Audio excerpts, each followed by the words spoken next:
రాష్ట్రంలో పెరుగుతున్న విద్యుత్ డిమాండ్కు అనుగుణంగా ఉత్పత్తి సామర్థ్యాన్ని పెంచడంతో పాటు తక్కువ ధరకు విద్యుత్ అందుబాటులోకి వచ్చేలా సమగ్ర ప్రణాళికలను తయారు చేయాలని ముఖ్యమంత్రి నారా చంద్రబాబు నాయుడు అధికారులను ఆదేశించారు. రాష్ట్రంలోని 130 రిజర్వాయర్ల వద్ద పంప్డ్ స్టోరేజ్ ఎనర్జీ ప్రాజెక్టుల ఏర్పాటుకు ఉన్న అవకాశాలు, సాధ్యాసాధ్యాలపై అధ్యయనం చేయాలన్నారు. సౌర విద్యుత్ ఉత్పత్తిని వీలైనంత మేర పెంచాలని సీఎం చంద్రబాబు ఆదేశించారు. పీఎం సూర్యఘర్ కింద 6 లక్షల సోలార్ కనెక్షన్లను సెప్టెంబర్ నాటికి ఇన్స్టాల్ చేసేలా చర్యలు తీసుకోవాలని సూచించారు. రాష్ట్ర సచివాలయంలో విద్యుత్ శాఖపై సీఎం చంద్రబాబు సమీక్షించారు. ఈ సందర్భంగా సీఎం చంద్రబాబు మాట్లాడుతూ, పోలవరం వద్ద పంప్డ్ స్టోరేజ్ ప్రాజెక్టు ఏర్పాటుపై వచ్చిన ప్రస్తావనకు వచ్చిన సందర్భంలో ముఖ్యమంత్రి ఈ సూచన చేశారు. ఈ మేరకు అధ్యయనం చేయడంతో పాటు ఎకనామిక్ ఫిజిబిలిటీపై స్టడీ చేయాలన్నారు. ఇక ఈ ఏడాది వర్షాభావ పరిస్థితులు ఉన్నందున వివిధ రిజర్వాయర్లు, ప్రాజెక్టుల్లో విద్యుత్ ఉత్పత్తి కష్టసాధ్యం కావచ్చిన అంశాన్ని ప్రస్తావిస్తూ విద్యుత్ ఉత్పత్తికి ఇబ్బందులు తలెత్తకుండా ముందస్తు చర్యలు చేపట్టాలని స్పష్టం చేశారు. రాష్ట్రంలో పారిశ్రామికీకరణ వేగం పుంజుకోవడంతో పాటు ప్రతి 6 ఏళ్లకు విద్యుత్ వినియోగం రెట్టింపు అవుతుందని, దానికి అనుగుణంగా ఉత్పత్తి సామర్థ్యాన్ని పెంచే ప్రణాళికలు రూపొందించాలని ముఖ్యమంత్రి ఆదేశించారు.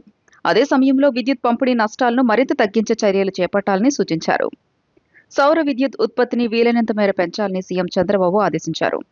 పీఎం సూర్యఘర్ కింద 6 లక్షల సోలార్ కనెక్షన్లను సెప్టెంబర్ నాటికి ఇన్స్టాల్ చేసేలా చర్యలు తీసుకోవాలని సూచించారు.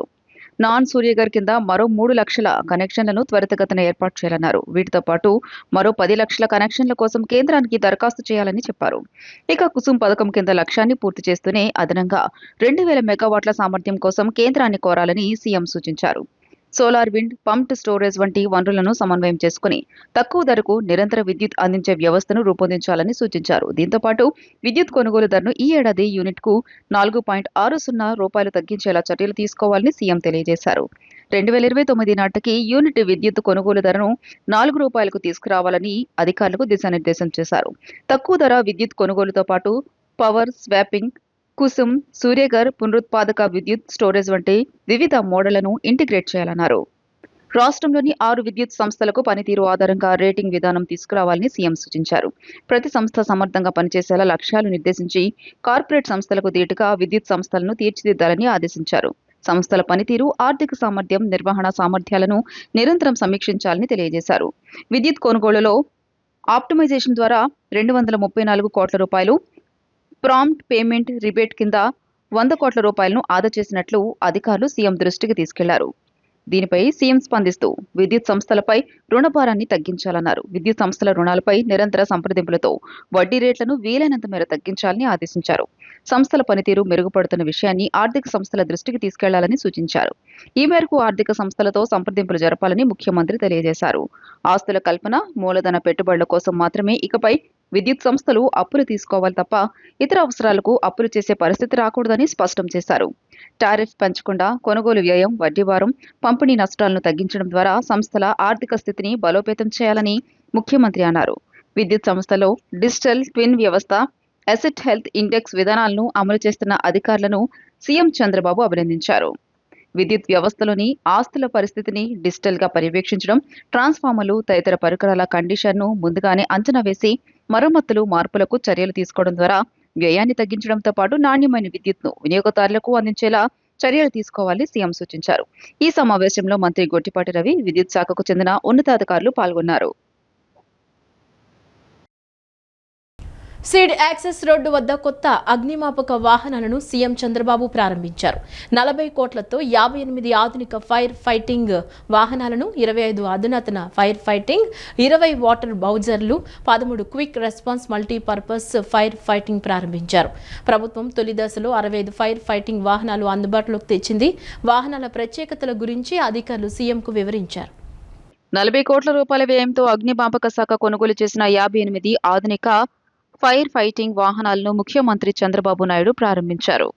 సీడ్ యాక్సెస్ రహదారిలో జెండా ఊపి నూతన అగ్నిమాపక వాహనాలను ముఖ్యమంత్రి చంద్రబాబు ప్రారంభించారు. 25 అధునాతన ఫైర్ ఫైటింగ్ వాహనాలు, 20 వాటర్ బౌజర్లు, 13 క్విక్ రెస్పాన్స్ మల్టీపర్పస్ వాహనాలు ప్రారంభించారు. ఈ కార్యక్రమంలో హోంమంత్రి అనిత, అగ్నిమాపక శాఖ డీసీ వెంకటరమణ, అధికారులు పాల్గొన్నారు. ఎన్టీఆర్ జిల్లాలో 80వ స్వాతంత్ర దినోత్సవ వేడుకలను రాష్ట్ర స్థాయి వేడుకలను తలపించేలా విజయవాడ సింగ్నగర్లోని మాకినేని బసవపున్నయ్య స్టేడియంలో ఘనంగా నిర్వహించేందుకు అన్ని ఏర్పాట్లు పూర్తి చేసినట్లు కలెక్టర్ లక్ష్మీషా తెలిపారు. ఆగస్టు 15న నిర్వహించనున్న ప్రధాన కార్యక్రమంలో రాష్ట్ర ఐటీ విద్యాశాఖ మంత్రి నారా లోకేష్ పతాకావిష్కరణ కార్యక్రమంలో పాల్గొని జిల్లా ప్రజలను ఉద్దేశించి ప్రసంగిస్తారని తెలిపారు. స్వాతంత్ర సమరయోధుల త్యాగాలను స్మరించుకుంటూ వేడుకలను విజయవంతం చేయడంలో ప్రతి ఒక్కరూ భాగస్వాములు కావాలని కోరారు. ఎన్టీఆర్ జిల్లాలో 80వ స్వాతంత్ర దినోత్సవ వేడుకలను ఘనంగా నిర్వహించేందుకు అన్ని ఏర్పాట్లు పూర్తయ్యాయి. విజయవాడ సింగ్నగర్లోని మాకినేని బసవపున్నయ్య స్టేడియంలో ఆగస్టు 15న నిర్వహించనున్న స్వాతంత్ర దినోత్సవ వేడుకలకు సంబంధించి శుక్రవారం నిర్వహించిన ఫుల్ డ్రెస్ మాక్ రిహార్సల్స్ ను జిల్లా collector doctor G Lakshmisha, Vijayawada police commissioner SV Rajasekhar Babu పరిశీలించారు. పెరేడ్ వాహనంలో ప్రయాణించిన జిల్లా కలెక్టర్, పోలీస్ కమిషనర్ రిహార్సల్స్ ను ఆశాంతం పరిశీలించారు. ఈ సందర్భంగా జెండా ఆవిష్కరణ కార్యక్రమం, పోలీస్ బైక్ విన్యాసాలు, సిద్ధార్థ కళాశాల మహిళల డ్రమ్స్ ప్రదర్శన, పోలీస్ పెరేడ్, వందన స్వీకరణ, వివిధ ప్రభుత్వ శాఖల పెరేడ్ తదితర కార్యక్రమాలను వీక్షించారు. ప్రదర్శనలో పాల్గొన్న పోలీస్ సిబ్బంది, విద్యార్థులు, వివిధ శాఖల అధికారులు, సిబ్బందిని జిల్లా కలెక్టర్, పోలీస్ కమిషనర్ అభినందించారు. స్వాతంత్ర దినోత్సవ వేడుకలను అత్యంత క్రమశిక్షణతో ఆకట్టుకునే రీతిలో నిర్వహించిన తుది ఏర్పాట్లపై అధికారులకు పలు సూచనలు చేశారు. ఈ సందర్భంగా జిల్లా కలెక్టర్ డాక్టర్ జి లక్ష్మీషా మాట్లాడుతూ స్వాతంత్ర దినోత్సవ వేడుకల్లో భాగంగా వివిధ ప్రభుత్వ శాఖలు అమలు చేస్తున్న అభివృద్ధి సంక్షేమ కార్యక్రమాలను ప్రజలకు వివరించేలా శకటాల ప్రదర్శన నిర్వహించనున్నట్లు కలెక్టర్ తెలియజేశారు.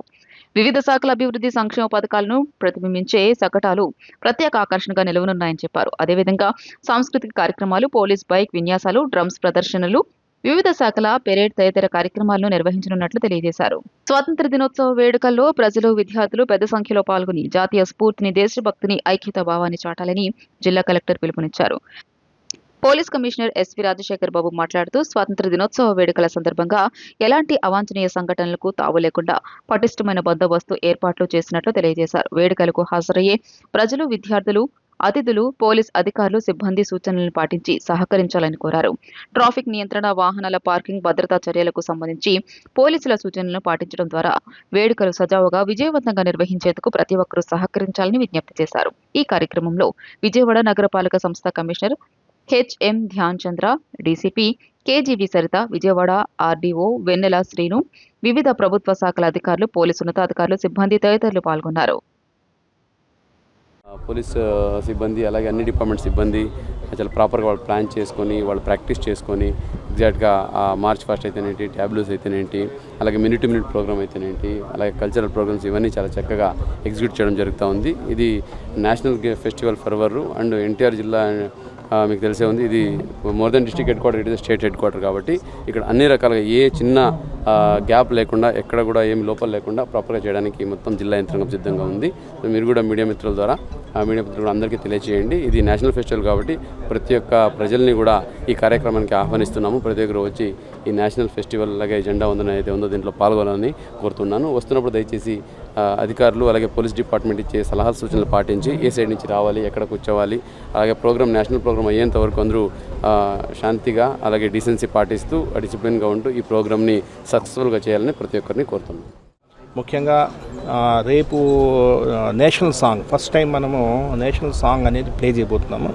2 times ప్లే చేయడం జరుగుతుంది. గౌరవ జిల్లా కలెక్టర్ గారు స్క్రీన్స్ ఏదైతే మనం నేషనల్ సాంగ్ ఉందో అది అందరికీ కనిపించేలాగా పెద్ద స్క్రీన్స్ 2 ఏర్పాటు చేయడం జరుగుతుంది. ఎందుకంటే మనం వందే మాతరాన్ని ఆలపించడం అనేది ఫస్ట్ టైం కాబట్టి సో ప్రజలు కూడా దాన్ని ఒకసారి గమనించవలసిందిగా కోరుతున్నాను. ఇది సెరమోనియల్ ఫెస్టివల్ కాబట్టి కొంత డిసిప్లైన్డ్గా అందరం కూడా రేపంతా కూడా జెండా పండుగ కాబట్టి మనము అకుంఠితమైన దేశభక్తితో మనందరం మెలగాల్సిన అవసరం ఉంది. రేపు కొన్ని విన్యాసాలు, అదేవిధంగా స్కూల్ విద్యార్థుల వారి ప్రోగ్రామ్స్ కూడా ఉంటాయి. అందరూ కూడా ఈ కార్యక్రమానికి విచ్చేసి దీన్ని జయప్రదం చేయవలసిందిగా కోరుతున్నాను. విజయవాడ దుర్గా మల్లేశ్వర స్వామివార్ల దేవస్థానం ఆధ్వర్యంలో దుర్గా స్నానఘాట్లో విఘ్నేశ్వర పూజతో వరుణయాగ పూజలు ఘనంగా ప్రారంభమయ్యాయి. వర్షాభావ పరిస్థితులను నివారించి సమృద్ధిగా వర్షాలు కురవాలని, అలాగే రైతులు సుభిక్షంగా ఉండాలనే సంకల్పంతో ఇంద్రకీలాద్రిపై దీక్షాపూర్వకంగా ఈ యాగాన్ని నిర్వహిస్తున్నారు. దేవాదాయ శాఖ కమిషనర్ ఉత్తర్వుల మేరకు 3 రోజుల పాటు జరిగే ఈ వరుణయాగ ప్రత్యేక పూజల్లో ఆలయ చైర్మన్ రాధాకృష్ణ, ఈవో సీనా నాయక్ పాల్గొన్నారు. ఆలయ స్థానాచార్యులు శివప్రసాద్ శర్మ ఆధ్వర్యంలో వేద పండితులు ఈ యాగానికి సంబంధించిన ప్రత్యేక పారాయణలు జరుపుతున్నారు. రాష్ట్రంలో వర్షాభావ పరిస్థితులను నివారించి సకాలంలో సమృద్ధిగా వర్షాలు కురవాలని, నదులు, చెరువులు, జలాశయాలు నిండి రైతాంగం సుభిక్షంగా ఉండాలనే సంకల్పంతో విజయవాడ ఇంద్రకీలాద్రిపై శ్రీ దుర్గా మల్లేశ్వర స్వామివార్ల దేవస్థానంలో దేవాదాయ శాఖ కమిషనర్ వారి ఉత్తర్వుల మేరకు ఈ రోజు ఉదయం దేవస్థానంలో దీక్షాపూర్వకంగా వరుణ యాగం సంబంధించిన పూజలు ప్రారంభమయ్యాయి. ఈ రోజు ఉదయం 6:15 నుండి శ్రీ దుర్గా స్నానఘాట్లలో విఘ్నేశ్వర పూజతో వరుణ యాగ పూజా కార్యక్రమాలు ప్రారంభం కాగా ప్రత్యేక పూజల్లో ఆలయ చైర్మన్ బొర్ర రాధాకృష్ణ, ఈవో వికే సేన నాయక్ పాల్గొన్నారు. ఆలయ స్థానాచార్య శివప్రసాద్ శర్మ ఆధ్వర్యంలో పండితులు వరుణ అనువాక సహిత కారక పారాయణాలు నిర్వహించారు. ఈ పారాయణాల కొరకు పండితుల బృందం పవిత్ర కృష్ణ నదిలో నడుంలోతు నీళ్లలో ఉండి సకాలంలో వర్షాలు పడాలని పారాయణం చేశారు. స్వాతంత్ర దినోత్సవ వేడుకలను ప్రజా పండుగలా నిర్వహించేందుకు అమరావతి అసెంబ్లీ ప్రాంగణం సిద్ధమైందని స్పీకర్ అయ్యన్న పాత్రుడు తెలిపారు. ప్రజలను, విద్యార్థులను ఇందులో భాగస్వాములను చేయాలని నిర్ణయించామన్నారు. మనసభ జనసభ అన్న మాజీ సీఎం ఎన్టీఆర్ స్ఫూర్తితో అసెంబ్లీ గేట్లను ప్రజల కోసం తెరుస్తామని స్పీకర్ అయ్యన్న పాత్రుడు తెలియజేశారు. ఇకపై ఏటా 4 రోజులు సామాన్యులకు అసెంబ్లీ సందర్శనకు అవకాశం కల్పిస్తామని, ఆగస్టు 15, జనవరి 26 వేడుకల్లో ప్రజలు పాల్గొనవచ్చని వివరించారు. ఈ నెల 14, 15వ తేదీల్లో సాయంత్రం ప్రజలు, ప్రజాప్రతినిధులు, విద్యార్థులు సకుటుంబంగా రావచ్చని, వీలును బట్టి మెయిన్ హాల్ సందర్శనకు కూడా విద్యార్థులను అనుమతిస్తామన్నారు. రీల్స్ చేయడంపై నిబంధనలు విధిస్తామన్నారు. 17 నుంచి ప్రారంభం కానున్న అసెంబ్లీ సమావేశాలు ప్రశాంతంగా నిర్వహించేందుకు తీసుకోవాల్సిన చర్యలపై నేడు సీఎస్, పోలీస్ ఉన్నతాధికారులతో సమావేశం కానున్నట్లు అయ్యన్న పేర్కొన్నారు. ఈ 14, 15 తారీఖు ఆగస్టు, 25, 26 జనవరిలో సందర్భంగా సెక్రటరీ అంతా అలంకరిస్తారు. చూడడానికి అవడం ఆరుగురికి. మీరు ఎందుకు ఈ అలంకరణ అది అంటే పబ్లిక్ని కూడా ఇన్వాల్వ్ చేయాలి అని ఒక ఆలోచన చేశాను. దాన్ని ఇంప్లిమెంట్ చేయాలి ఈ సంవత్సరం నుంచి అని చెప్పి నిర్ణయం తీసుకోవడం జరిగింది. దాంట్లో భాగంగా మరి వేళ ఈ 2 రోజులు 14, 15 తారీఖుల్లో ఎలాగ అలంకరణ ఉంటుంది కాబట్టి ఈ అలంకరణ సందర్భంగా పబ్లిక్ని కూడా ఇన్వాల్వ్ చేసి వాళ్ళందరినీ వచ్చి సాయంత్రం పూట ఒక కార్యక్రమం పెట్టాలని చెప్పి ఒక నిర్ణయం తీసుకోవడం జరిగింది. అంచేత గేట్లు ఓపెన్ చేసి పబ్లిక్ ఎవరైనా వచ్చి ఈ కార్యక్రమంలో పాల్గొనాలని, సరదాగా ఈ పండగ చేసుకోవాలని చెప్పి ఒక నిర్ణయం తీసుకోవడం జరిగింది. అదే కాకుండా స్కూల్ పిల్లల్ని కూడా, మన పెద్దలందరికీ తెలుసు స్వాతంత్రం ఎలాగొచ్చింది, ఎవరు పోరాటం చేశారని. నెక్స్ట్ జనరేషన్ కూడా చెప్పాలనే ఉద్దేశంతో ఒక కార్యక్రమం పెట్టాం. ఆ సాయంత్రం పూట 14, 15 ఈ 2 రోజులు కూడా పబ్లిక్ అందరూ ఎవరైనా రావచ్చు, ఎమ్మెల్యేస్ రావచ్చు, పబ్లిక్ రావచ్చు, ఎవరైనా రావచ్చు. అందరికీ గేట్స్ ఓపెన్ చేసి ఉంచాలని చెప్పి ఒక నిర్ణయం తీసుకున్నాను. అది మేము అంతా అనుకున్నాం, బాగుంటుందని చెప్పి అందరూ కూడా హ్యాపీగా ఫీల్ అయ్యారు. ఎన్టీఆర్ పేరుతో జిల్లా రావటం, ఈ జిల్లాలో పార్టీ కార్యాలయం ప్రారంభించుకోవటం సంతోషంగా ఉందని విజయవాడ ఎంపీ కేశినేని శివనాథ్ అన్నారు. ప్రతి జిల్లాలోనూ తెలుగుదేశం పార్టీ కార్యాలయం ఉండాలని అధినేత చంద్రబాబు, వర్కింగ్ ప్రెసిడెంట్ లోకేష్ నిర్ణయించారన్నారు. ప్రతి జిల్లాలో ఉన్న ఇన్ఛార్జ్ మంత్రి, ఎమ్మెల్యేలు, ముఖ్య నాయకులంతా కార్యకర్తలకు కార్యాలయంలో అందుబాటులో ఉండాలని అధిష్టానం నిర్ణయించిందన్నారు. విజయవాడ గురునానక్ రోడ్ చివర ఆటోనగర్లో ఎన్టీఆర్ జిల్లా తెలుగుదేశం పార్టీ నూతన కార్యాలయ భవన నిర్మాణం పనులకు భూమి పూజ కార్యక్రమాన్ని నిర్వహించారు. విజయవాడ ఎంపీ కేశినేని శివనాథ్ ముఖ్య అతిథిగా విచ్చేశారు. ఎన్టీఆర్ జిల్లా టీడీపీ అధ్యక్షులు గద్దె అనురాధ, జిల్లాలోని ఎమ్మెల్యేలు, టీడీపీ నాయకులు పాల్గొని భూమి పూజ చేసి శంకుస్థాపన చేశారు. ఈ సందర్భంగా ఎంపీ మాట్లాడుతూ ఎన్టీఆర్ పేరుతో ఉన్న జిల్లాలో పార్టీ కార్యాలయం శంకుస్థాపన చేసుకోవడం సంతోషకరమన్నారు. శంకుస్థాపన జరుపుకుంటాం.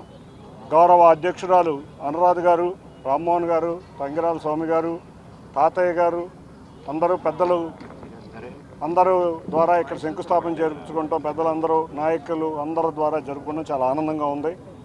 తప్పకుండా 7-8 నెలల్లో ఈ కార్యాలయం అందుబాటులోకి రాబోతుంది. ప్రతి జిల్లాలోనూ తెలుగుదేశం పార్టీ కార్యాలయం ఉండాలని గౌరవ అధ్యక్షుల వారు నారా చంద్రబాబు నాయుడు గారు, మన వర్కింగ్ ప్రెసిడెంట్ నారా లోకేష్ గారి యొక్క ఆశయం. కార్యకర్తలని, జిల్లా నాయకులు కానీ, మంత్రులు కానీ, ఎమ్మెల్యేలు కానీ, ఎంపీలు కానీ ఈ కార్యాలయంలో ప్రతినిత్యం ప్రతిరోజు కనపడి కార్యకర్తలతో మమేకమవుతా పార్టీని ముందుకు తీసుకువెళ్లాలనే వారి కోరిక ప్రకారం అన్ని జిల్లాల్లో కూడా శంకుస్థాపన 25, 26 జిల్లాల్లో కూడా ఇవాళ పార్టీ కార్యక్రమాలు చేసుకుంటాం. ముఖ్యంగా ఎన్టీఆర్ జిల్లాలో ఆ మహానుభావుని పేరు మీద ఇక్కడ పార్టీ కార్యాలయం రావటం చాలా ఆనందంగా ఉంది. ఈ కార్యక్రమానికి విచ్చేసిన తెలుగుదేశం నాయకులకి, తెలుగుదేశం కార్యకర్తలకి అందరికీ కూడా పేరు పేరున ధన్యవాదాలు. Thank you. 7-8 నెలల్లో ఈ కార్యాలయం అందుబాటులోకి రానుందన్నారు. ప్రతి జిల్లాలోనూ తెలుగుదేశం పార్టీ కార్యాలయం ఉండాలని అధినేత చంద్రబాబు వర్కింగ్ ప్రెసిడెంట్ లోకేష్ నిర్ణయించారన్నారు. ప్రతి జిల్లాలో ఉన్న ఇన్ఛార్జ్ మంత్రి, ఎమ్మెల్యేలు, ముఖ్య నాయకులంతా కార్యకర్తలకు కార్యాలయంలో అందుబాటులో ఉండాలని అధిష్టానం నిర్ణయించిందన్నారు. గద్దె అనురాధ, ఎమ్మెల్యేలు, టీడీపీ నాయకులు మాట్లాడుతూ పార్టీ నూతన భవన నిర్మాణ పనులకు శంకుస్థాపన చేసుకోవడం ఆనందంగా ఉందన్నారు. పార్టీ కార్యాలయాన్ని త్వరితగతిన పూర్తి చేసి నాయకులు, కార్యకర్తలకు అందుబాటులోకి తీసుకురావడం జరుగుతుందన్నారు. జిల్లా ఆఫీస్ని ఇవాళ శంకుస్థాపన చేసుకుంటా ఉన్నాం.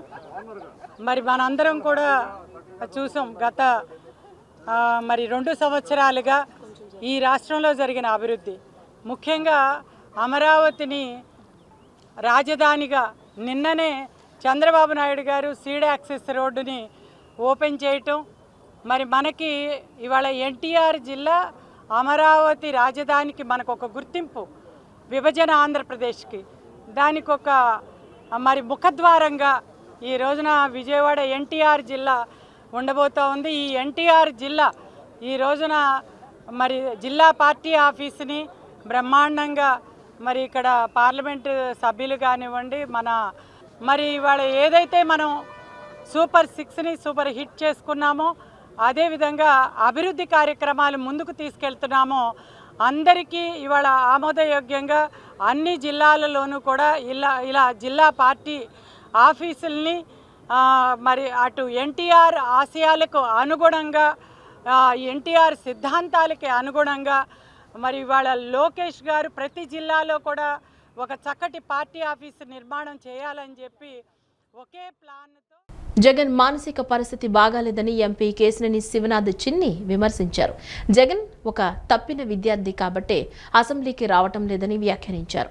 అసెంబ్లీకి వస్తే ఏపీపీఎస్సీలో జరిగిన అక్రమాలన్నింటినీ ప్రశ్నిస్తారన్న భయంతో ముఖం చాటేశారన్నారు. జగన్ అసెంబ్లీకి రాని ఒక మొద్దు విద్యార్థి అంటూ దుయ్యబట్టారు. అసెంబ్లీకి వస్తే ఏపీపీఎస్సీలో జరిగిన అక్రమాలు అన్నిటినీ ప్రశ్నిస్తారన్న భయంతో జగన్ ముఖం చాటేశారని ఎంపీ కేశినేని శివనాథ్ చిన్ని అన్నారు. జగన్ అసెంబ్లీకి రాని ఒక మొద్దు విద్యార్థి అంటూ దుయ్యబట్టారు. ఈ రోజు డిఎస్సీపై విద్యార్థులు, ఉపాధ్యాయులు అందరూ కలిసి భారీ ర్యాలీలు నిర్వహిస్తున్నారని తెలియజేశారు. జన్ జీ ఉద్యమాల పేరిట 50-60 సంవత్సరాల వయసు గల వారితో తాము ఉద్యమాలు చేయడం లేదంటూ సటైర్ వేశారు. ఈ నెల 16న విజయవాడ నడిబొడ్డులో ఉపాధ్యాయులు భారీ ర్యాలీ నిర్వహిస్తున్నారని తెలియజేశారు. ఈ ర్యాలీలు చూసైనా జగన్ బుద్ధి తెచ్చుకోవాలని హితవు పలికారు. ఏపీపీఎస్సీలో జరిగిన అక్రమాలు డైవర్ట్ చేయడానికి డిఎస్సీలో అవకతవకలు జరిగాయంటూ విషయాన్ని వైసీపీ పక్కదారి పట్టిస్తోందని ఆగ్రహం వ్యక్తం చేశారు. జన్ జీ అంతా నారా లోకేష్, పవన్ కళ్యాణ్ వెనకే ఉన్నారని తెలియజేశారు. జగన్ చేసే ర్యాలీలు చూపిస్తే పార్లమెంటు వేదికగా ఉన్న వారంతా ఈ వయసు వాళ్లంతా జన్జీలా అని నవ్వుతున్నారని ఎద్దేవా చేశారు. జగన్ ఎన్ని చెప్పినా అసెంబ్లీ వేదికగా ఏపీపీఎస్సీలో జరిగిన అక్రమాలపై చర్చించి తీరుతామని ఎంపీ కేశినేని చిన్ని పేర్కొన్నారు. అసెంబ్లీకి వస్తే కదా ఎప్పుడు స్కూల్లో క్లాసులకు కూడా వెళ్ళని జగన్ అసెంబ్లీకి వస్తాడని మనం ఎట్లా ఎక్స్పెక్ట్ చేస్తాం. కాబట్టి తప్పిన విద్యార్థి అసెంబ్లీలో కూడా తప్పుతాడు. అతనికి మానసిక పరిస్థితి బాగోలేదు. అసెంబ్లీలో వస్తే ఇవాళ ఏపీపీఎస్సీలో జరిగిన అక్రమాలు ప్రభుత్వం బయటికి తీసుకొచ్చింది కాబట్టి వాటికి భయపడి వీళ్ళు రావట్లేదు. అంతకుముందు కూడా అక్రమాలకి భయపడి రాలేదు. జగన్ ఎప్పుడైనా కూడా అసెంబ్లీకి వస్తే చెప్పుకోవాలి, కానీ అసెంబ్లీకి రాని మొద్దు విద్యార్థి కాబట్టి అతను ఎప్పుడు అసెంబ్లీకి రాడు. డిఎస్సి గురించి విద్యార్థులు కానీ ఉపాధ్యాయులు కానీ భారీ ర్యాలీలు చేస్తున్నారు. జంజీ ఉద్యమాలని చెప్పి 50-60 ఏళ్లతో మేము ఉద్యమాలు చేయట్లేదు, కానీ స్వచ్ఛందంగా కర్నూలులో చూసాం. రేపు విజయవాడలో కూడా ఆదివారం ఇవాళ ఉపాధ్యాయులు బెంచ్ సర్కిల్లో భారీ ర్యాలీ చేయబోతున్నారు. వాళ్ళని చూసైనా నీ బుద్ధి మార్చుకో జగన్. ఇంకా ముఖ్యంగా ఇవాళ ఏపీపీ ఎప్పుడో సంవత్సరం క్రితం జరిగిన అందరూ ఉద్యోగాల్లో కూడా జాయిన్ అయిపోయి రేపు ఏపీపీఎస్సీ గురించి చర్చ జరుగుతుంది. విజయవాడ ఇంద్రకీలాద్రికి భక్తులు పోటెత్తారు. శ్రావణ మాసం తొలి శుక్రవారం కావడంతో భక్తులు అధిక సంఖ్యలో విచ్చేశారు. నగరం నుంచే కాకుండా రాష్ట్రంలోని వివిధ ప్రాంతాల నుంచి భక్తులు తరలిరావడంతో ఆలయం భక్తులతో కిక్కిరిసిపోయింది. క్యూలైన్లు అన్ని భక్తులతో నిండిపోయాయి. భక్తులు దుర్గమ్మను దర్శించుకుని ఆశీస్సులు పొందారు. కుంకుమార్చన కార్యక్రమంలో భక్తులు అధిక సంఖ్యలో పాల్గొన్నారు. ప్రముఖ పుణ్యక్షేత్రం ఇంద్రకీలాద్రిపై వెలిసిన కనకదుర్గ అమ్మవారి ఆలయంలో శ్రావణ మాస సందడి మొదలైంది. శ్రావణ మాసం మొదటి శుక్రవారం సందర్భంగా ఇంద్రకీలాద్రికి భక్తులు తరలివచ్చారు. నగరం నుంచే కాకుండా రాష్ట్రంలోని వివిధ ప్రాంతాల నుంచి భక్తులు తరలి రావడంతో ఆలయం భక్తులతో కిక్కిరిసిపోయింది. క్యూ లైన్లు అన్ని భక్తులతో నిండిపోయాయి. భక్తులు దుర్గమ్మను దర్శించుకుని ఆశీస్సులు పొందారు. కుంకుమార్చన కార్యక్రమంలో భక్తులు అధిక సంఖ్యలో పాల్గొన్నారు. ఆలయంలో ఆగస్టు 21వ తేదీన వరలక్ష్మి వ్రతం జరగనుంది. వరలక్ష్మి వ్రతం నాడు వరలక్ష్మీదేవిగా దుర్గమ్మ దర్శనమివ్వనున్నారు. అలాగే ఈ నెల 27, 28, 29 తేదీల్లో పవిత్రోత్సవాలు నిర్వహించనున్నారు. సెప్టెంబర్ 4వ తేదీన సామూహిక వరలక్ష్మి వ్రతాలు జరగనున్నాయి. డ్వాక్రా మహిళల్ని ఆర్థికంగా స్వావలంబులుగా తీర్చిదిద్ది వారు ఉద్యోగం కోరుకునే స్థాయి నుంచి ఉపాధి కల్పించే పారిశ్రామికవేత్తలుగా మార్చడమే రాష్ట్ర ప్రభుత్వ లక్ష్యమని మంత్రి కొండపల్లి శ్రీనివాస్ పేర్కొన్నారు. గ్రామీణ ప్రాంతాల్లో ఆహార శుద్ధి పరిశ్రమలను ప్రోత్సహించేందుకు ప్రధానమంత్రి formalisation of micro food processing enterprises పథకాన్ని శ్రీనిధి క్రెడిట్ కోఆపరేటివ్ ఫెడరేషన్ లిమిటెడ్తో అనుసంధానిస్తూ రాష్ట్ర ప్రభుత్వం కీలక నిర్ణయం తీసుకుందన్నారు. ఈ పథకంలో అర్హత కలిగిన డ్వాక్రా మహిళలు 3 లక్షల వరకు యూనిట్ వ్యయంతో ఆహార శుద్ధి యూనిట్లను శ్రీనిధి రుణం ద్వారా ఏర్పాటు చేసుకోవచ్చని, దీనికి PMFME పథకం కింద లభించే క్రెడిట్ లింక్డ్ సబ్సిడీ అందుతుందని మంత్రి తెలిపారు. గ్రామీణ ప్రాంతాల్లో ఆహార శుద్ధి పరిశ్రమలను ప్రోత్సహించేందుకు ప్రధానమంత్రి formalisation of micro food processing enterprises పథకాన్ని శ్రీనిధి క్రెడిట్ కోఆపరేటివ్ ఫెడరేషన్ లిమిటెడ్తో అనుసంధానిస్తూ రాష్ట్ర ప్రభుత్వం కీలక నిర్ణయం తీసుకుందని మంత్రి కొండపల్లి శ్రీనివాస్ తెలియజేశారు. ఈ పథకంలో మహిళలు పండ్లు, కూరగాయల ప్రాసెసింగ్, చిరుధాన్యాలు, పప్పులు, మసాలాలు, పచ్చళ్లు, పిండి పదార్థాలు, స్నాక్స్ వంటి స్థానిక ఆహార ఉత్పత్తుల తయారీ యూనిట్లను ఏర్పాటు చేసుకోవచ్చని, ప్రతి జిల్లాలోని జిల్లా సమాఖ్యలను డిస్ట్రిక్ట్ రిసోర్స్ ఆర్గనైజేషన్ గా పరిగణించి వారి ద్వారా ఆసక్తి, సామర్థ్యం ఉన్న డ్వాక్రా మహిళలను గుర్తించడం జరుగుతుందన్నారు. ఈ పథకంలో ఎంపికైన మహిళలకు ముడిసరుకు సేకరణ, ప్యాకేజింగ్, బ్రాండింగ్, మార్కెటింగ్ సౌకర్యాలను ప్రభుత్వం తరపున కల్పిస్తామని మంత్రి తెలియజేశారు. మహిళలకు కేవలం రుణం ఇవ్వడమే కాకుండా వారి వ్యాపారం విజయవంతమయ్యే వరకు ప్రభుత్వ తోడ్పాటు ఉంటుందన్నారు. రాష్ట్ర వ్యాప్తంగా గ్రామీణ మహిళలు కూడా పారిశ్రామికవేత్తలుగా తయారు కావడంతో పాటు ప్రతి కుటుంబంలోనూ ఒక పారిశ్రామికవేత్తను తయారు చేయడమే గౌరవ ముఖ్యమంత్రి నారా చంద్రబాబు నాయుడు గారి లక్ష్యమని మంత్రి పేర్కొన్నారు. అర్హత కలిగిన డ్వాక్రా మహిళలందరూ ఈ అవకాశాన్ని సద్వినియోగం చేసుకుని స్వయం అభివృద్ధితో పాటు పలువురికి ఉపాధి కల్పించే పారిశ్రామికవేత్తలుగా ఎదగాలని ఆకాంక్షించారు. నేతన్నల సేవలో పథకం కింద అర్హులందరికీ ఆర్థిక సాయం అందిస్తామని, సాంకేతిక కారణాల రీత్యా కొందరికి ఇంకా నగదు జమ కాలేదని, ఎవరూ ఆందోళన చెందాల్సిన అవసరం లేదని రాష్ట్ర చేనేత జౌళి శాఖ మంత్రి ఎస్ సవిత స్పష్టం చేశారు. నేతన్నలకు ఆర్థిక మేలు కలుగు చేయాలన్న ఉద్దేశంతో సీఎం చంద్రబాబు నాయుడు నేతన్నల సేవలో పథకానికి శ్రీకారం చుట్టారన్నారు. ఇప్పటికే పలువురు నేతన్నలకు 25,000 ఆర్థిక సాయం వారి బ్యాంకు ఖాతాల్లో జమ చేశామన్నారు. మిగిలిన వారికి కూడా ఆర్థిక సాయం అందజేస్తామని, అర్హులైన నేతన్నలు ఎవరు ఆందోళన చెందాల్సిన అవసరం లేదని మంత్రి సవిత భరోసా ఇచ్చారు.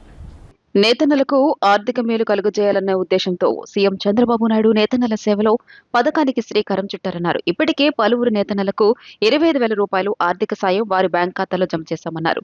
మిగిలిన వారికి కూడా ఆర్థిక సాయం అందజేస్తామని, అర్హులైన నేతన్నలు ఎవరూ ఆందోళన చెందాల్సిన అవసరం లేదని మంత్రి సవిత భరోసా ఇచ్చారు. ఇటీవల వచ్చిన దరఖాస్తులను పరిశీలిస్తున్నామని, వారికి ఈ నెల 20వ తేదీలోగా ఆర్థిక సాయం అందిస్తామని వెల్లడించారు. చేనేతల సంక్షేమం కోరే ప్రభుత్వం తమదని స్పష్టం చేశారు. అర్హులైన నేతన్నల కుటుంబాల్లో ఆనందం చూడాలన్నదే సీఎం చంద్రబాబు లక్ష్యమన్నారు. వదంతులు, తప్పుడు ప్రచారాలు నమ్మొద్దని, ఏమైనా అనుమానాలుంటే సమీపంలో చేనేత జౌళి శాఖాధికారులను సంప్రదించాలని మంత్రి సవిత సూచించారు. రాష్ట్రంలో స్థూలకాయం, అసంక్రమిత వ్యాధుల కట్టడికి ప్రభుత్వం ప్రత్యేక కార్యాచరణ అమలు చేస్తోందని వైద్య ఆరోగ్య శాఖ మంత్రి సతీకుమార్ యాదవ్ తెలిపారు. ఇందులో భాగంగా కీలక శాఖలతో జాయింట్ టాస్క్ ఫోర్స్ ఏర్పాటు చేస్తామని వెల్లడించారు. భారత పరిశ్రమల సమాఖ్య ఆధ్వర్యంలో ఆంధ్రప్రదేశ్ ఒబెసిటీ, మెటబాలిక్ హెల్త్ పై బహుళ భాగస్వాముల సదస్సును గురువారం విజయవాడలో నిర్వహించారు. కార్యక్రమంలో పాల్గొన్న మంత్రి సత్యకుమార్ యాదవ్ మాట్లాడుతూ సిఐఐ సదస్సులో నిపుణులు చేసే సిఫార్సులు సమీక్షించి సీఎం దృష్టికి తీసుకెళ్లి అమలుకు చర్యలు తీసుకుంటామని మంత్రి పేర్కొన్నారు. సిఐఐ ఆరోగ్య సంరక్షణ విభాగం ప్రధాన సలహాదారు డాక్టర్ శుభ్నం సింగ్ మాట్లాడుతూ కోవిడ్ నేర్పిన పాఠాలతో పరిశ్రమల లాభాల గురించే కాకుండా ప్రజారోగ్యంపైన దృష్టి సారించింది. సదస్సులో నిపుణుల సూచనలను క్రోడీకరించి దేశమంతటా వర్తించేలా సమగ్ర నమూనా రూపొందిస్తామని తెలియజేశారు. స్థూలకాయం, మెటబాలిక్ సమస్యలు వ్యక్తిగతమైనవిగా కాకుండా జాతీయ సవాలుగా భావించి కట్టడి చర్యలు చేపట్టాలని CII AP chairman S Narendra Kumar సూచించారు. కార్యక్రమంలో వైద్య ఆరోగ్య శాఖ కమిషనర్ చక్రధర్ బాబు, సిఐఐ పూర్వ chairman V Muralikrishna, CII director EB Rajesh పాల్గొన్నారు. రాను రాను రాజకీయాలు వ్యాపారాలైపోతున్నాయని శాసనసభాపతి చింతకాల అయ్యన్న పాత్రుడు ఆవేదన వ్యక్తం చేశారు. ఎన్టీఆర్ కాలం నాటి రాజకీయాలు రోజులు మళ్లీ రావాలని ఆకాంక్షించారు. నాయకులకు ఒకసారి ఓటేసి గెలిపించిన జనం రెండోసారి ఓటేయడం లేదన్నారు. అలాంటిది కన్నా లక్ష్మీనారాయణ 6 సార్లు ప్రజల మనసు గెలుచుకుని ఎమ్మెల్యేగా గెలవటం అరుదైన విషయమన్నారు. మాజీ మంత్రి సత్తెనపల్లి ఎమ్మెల్యే కన్నా లక్ష్మీనారాయణ రాజకీయ జీవితం 50 ఏళ్లు పూర్తయిన సందర్భంగా గురువారం గుంటూరులో నిర్వహించిన స్వర్ణోత్సవాల్లో శాసన సభాపతి చింతకాయల అయ్యన్న పాత్రుడు ముఖ్య అతిథిగా పాల్గొని మాట్లాడారు. నాయకులకు ఒకసారి ఓటేసి గెలిపించిన జనం రెండోసారి ఓటేయడం లేదన్నారు. అలాంటిది కన్నా లక్ష్మీనారాయణ 6 సార్లు ప్రజల మనసు గెలుచుకుని ఎమ్మెల్యేగా గెలవడం అరుదైన విషయమన్నారు. ప్రజల అవసరాలకు అనుగుణంగా కన్నా పనిచేశారని, మిగిలిన వారు అలాగే పనిచేస్తే రాష్ట్రం బాగుపడుతుందని అభిప్రాయపడ్డారు. శాసనసభ ఉపసభాపతి రఘురామకృష్ణరాజు మాట్లాడుతూ రాష్ట్ర వ్యాప్తంగా సొంత వర్గం ఉన్న అరుదైన నేతల్లో కన్నా ఒకరని పేర్కొన్నారు. ఈ సందర్భంగా కన్నావలోకనం పుస్తకాన్ని ఆవిష్కరించారు. కన్నా లక్ష్మీనారాయణ మాట్లాడుతూ 1973లో విద్యార్థి నాయకుడిగా రాజకీయాలకి వచ్చినప్పటి నుంచి నిరంతరం ప్రజా సమస్యల పరిష్కారం కోసం పోరాడటం వల్లే ఇన్నేళ్లుగా రాజకీయాల్లో ఉండగలిగానని చెప్పారు. 5గురు ముఖ్యమంత్రుల వద్ద పనిచేసే అవకాశం భగవంతుడు కల్పించాడన్నారు. ఈ సందర్భంగా సినీ నటుడు బ్రహ్మానందాన్ని ఘనంగా సత్కరించారు. మంత్రులు అచ్చెన్నాయుడు, గొట్టిపాటి రవికుమార్, నిమ్మల రామనాయుడు, ఎంపీలు లాబు శ్రీకృష్ణదేవరాయలు, పురంధరేశ్వరి, భాష్యం రామకృష్ణ, తెదేపా రాష్ట్ర అధ్యక్షుడు పల్లా శ్రీనివాసరావు, భాజపా రాష్ట్ర అధ్యక్షుడు మాధవ్, పలువురు ఎమ్మెల్యేలు, రాష్ట్ర ఎన్నికల సంఘం మాజీ కమిషనర్ నిమ్మగడ్డ రమేష్ కుమార్ పాల్గొన్నారు. చూస్తే ఆశ్చర్యపోతాడు. 6 సార్లు ఎమ్మెల్యే ఎలా గెలిచారా బాబు అని ఆశ్చర్యపోతారు జనం. రాబోయే రోజుల్లో కొత్త కొత్త నాయకులు వస్తారు. వాళ్ళందరూ కూడా సార్ని చూసి అతను అడుగు చేయాలని అడగలిగితే ఈ రాష్ట్రం బాగుపడుతుందని చెప్పి ఈ సందర్భంలో మనం చేస్తాం. ఫుల్ టైం పాలిటీషియన్గా ఉండి చాలామంది స్నేహితుల సహకారంతో, ఎంతోమంది పెద్దల ఆశీర్వాదంతో 5గురు ముఖ్యమంత్రుల దగ్గర పనిచేసేటువంటి అవకాశం కలిగింది. మరి మీరందరూ కూడా వచ్చి ఈ కార్యక్రమంలో పాల్గొని ఈ కార్యక్రమానికి ఒక శోభ తీసుకొచ్చినటువంటి పరిస్థితి. ఈ రాష్ట్రంలో కొన్ని పేర్లకి ఒక బ్రాండ్ ఉంటుంది. అందులో కన్నా అనే బ్రాండ్ ఒకటని చెప్పి ఈ సందర్భంగా మీ అందరికీ తెలియజేస్తున్నాను. ఎవరైనా సరే ఆపద ఉంది, నాకు ఈ పని ఉందంటే వెంటనే చేసి పెట్టినటువంటి వ్యక్తి కన్నా లక్ష్మీనారాయణ గారని చెప్పి తెలియజేస్తున్నాను.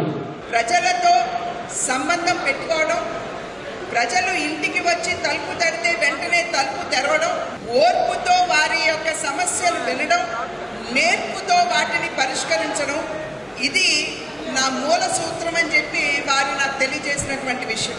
20 సంవత్సరాలు మేమిద్దరు అసెంబ్లీలో ఎమ్మెల్యేలుగా, మంత్రులుగా, ప్రభుత్వంలో మరి ప్రతిపక్షంలో కూడా కలిసి పనిచేసినాం. ఒక ఫైటర్, ఒక వారియర్. 73 సంవత్సరాల్లో కూడా అదే విధమైనటువంటి అతని రాజకీయ ప్రస్థానాన్ని కొనసాగిస్తా ఉన్నారు. నేను సత్తెనపల్లి వాసిని. మా కాన్స్టిట్యున్సీ ఎమ్మెల్యే గారు ఆయన. 50 సంవత్సరాల సుదీర్ఘమైనటువంటి రాజకీయ జీవితంలో రాజకీయ చతురతతో అజాత శత్రువుగా ఉన్నటువంటి నాకు తెలిసిన అతి తక్కువ మంది రాజకీయ నాయకుల్లో కన్నా లక్ష్మీనారాయణ గారు. ప్రతి ఒక్కరూ స్వాతంత్ర సమరయోధుల త్యాగాలను స్ఫూర్తిగా తీసుకుని దేశ అభ్యున్నతికి పాటుపడాలని రాష్ట్ర వైద్య ఆరోగ్య శాఖ మంత్రి సతీకుమార్ యాదవ్ అన్నారు. స్వాతంత్ర సమరయోధుల స్ఫూర్తిని నేటి యువత అందిపుచ్చుకోవాలని సూచించారు. ప్రధాని నరేంద్ర మోదీ నాయకత్వంలో కేంద్ర ప్రభుత్వం అన్ని రంగాల్లో అభివృద్ధి బాటలో పయనిస్తుందన్నారు. పశ్చిమ నియోజకవర్గంలోని పొట్టి శ్రీరాములు, చలవాది మల్లికార్జునరావు ఇంజనీరింగ్ కళాశాల బీజేపీ సంయుక్త ఆధ్వర్యంలో హర్ ఘర్ తిరంగా యాత్ర నిన్న నిర్వహించారు. ఈ కార్యక్రమంలో మంత్రి సతీకుమార్ యాదవ్ పాల్గొన్నారు. ఈ సందర్భంగా మంత్రి మాట్లాడుతూ స్వాతంత్ర సమరయోధుల స్ఫూర్తిని నేటి యువత అందిపుచ్చుకోవాలని సూచించారు. ప్రధాని నరేంద్ర మోదీ నాయకత్వంలో కేంద్ర ప్రభుత్వం అన్ని రంగాల్లో అభివృద్ధి బాటలో పయనిస్తోందన్నారు. భాజపా జాతీయ కార్యదర్శి అనిల్ ఆంటోనీ మాట్లాడుతూ దేశవ్యాప్తంగా జాతీయ పతాక వైభవాన్ని చాటేందుకు హర్ ఘర్ తిరంగా యాత్ర నిర్వహిస్తున్నట్లు తెలియజేశారు. భాజపా రాష్ట్ర అధ్యక్షుడు పివిఎన్ మాధవ్ మాట్లాడుతూ దేశంలో మోదీ పాలనలో ప్రగతి పరుగులు తీస్తుందన్నారు. కళాశాల నుంచి ప్రారంభమైన యాత్ర కేటీ రోడ్, ఆంజనేయ వాగు, చిట్టినగర్ కూడలి వద్ద నుంచి తిరిగి కళాశాలకు చేరుకుంది. ఈ యాత్రలో భాజపా జిల్లా అధ్యక్షుడు అడ్డూరి శ్రీరామ్, ఓబీసీ మోర్చా రాష్ట్ర ఉపాధ్యక్షుడు బిఎస్కే పట్నాయక్, దుర్గగుడి పాలక మండలి సభ్యులు అవ్వారు బుల్లబ్బాయ్, పిఎస్ సిఎంఆర్ కళాశాల అధ్యక్షుడు మల్లికార్జునరావు, కార్యదర్శి అమర్ సుధీర్, ఏపీ నారాయణరావు, ప్రిన్సిపల్ శరవణ్ కుమార్ తదితరులు పాల్గొన్నారు. స్వాతంత్రం ఎప్పుడో వచ్చేసింది కదా 80 సంవత్సరాల క్రితం. దాన్ని ఇప్పుడు మనం ఎందుకు సెలబ్రేట్గా చేసుకోవాలి అనే అనుమానం రావచ్చు. మనకు స్వాతంత్రం రావడానికి ముందు కొన్ని సెంచరీస్ పాటు దశాబ్దాల పాటు వలస పాలకులు మనల్ని పాలించారు. అది మొఘళ్ళు కావచ్చు, డచ్ వాళ్ళు కావచ్చు, ఫ్రెంచ్ వాళ్ళు కావచ్చు, బ్రిటిష్ వాళ్ళు కావచ్చు. 12th సెంచరీ నుంచి మనకి ఇండిపెండెన్స్ దాకా అనేక మంది మనం పాలించి మన దేశంలో సంపదను లూటీ చేసి వందల మంది వేల సంఖ్యలో అనేక త్యాగాలు చేస్తే, వందల బలిదానాలు చేస్తే మనకు లభించింది స్వాతంత్రం. అంతమంది మహనీయుల కారణంగా మనకి లభించిన స్వాతంత్రం, మనం పీలుస్తున్న ఈ స్వేచ్ఛావాయువుల కారణంగా మనం ఇవాళ ప్రగతి సాధించగలుగుతున్నాం, ప్రపంచ దేశాల సరసన నిలబడగలుగుతున్నాం. అదే మనకు స్వాతంత్రమే రాకుండా ఉంటే ఇప్పటికి కూడా పరాయి పాలనలో ఎవరి కిందో బానిసల్లాగా పనిచేసే పరిస్థితి మనకు ఉండేది.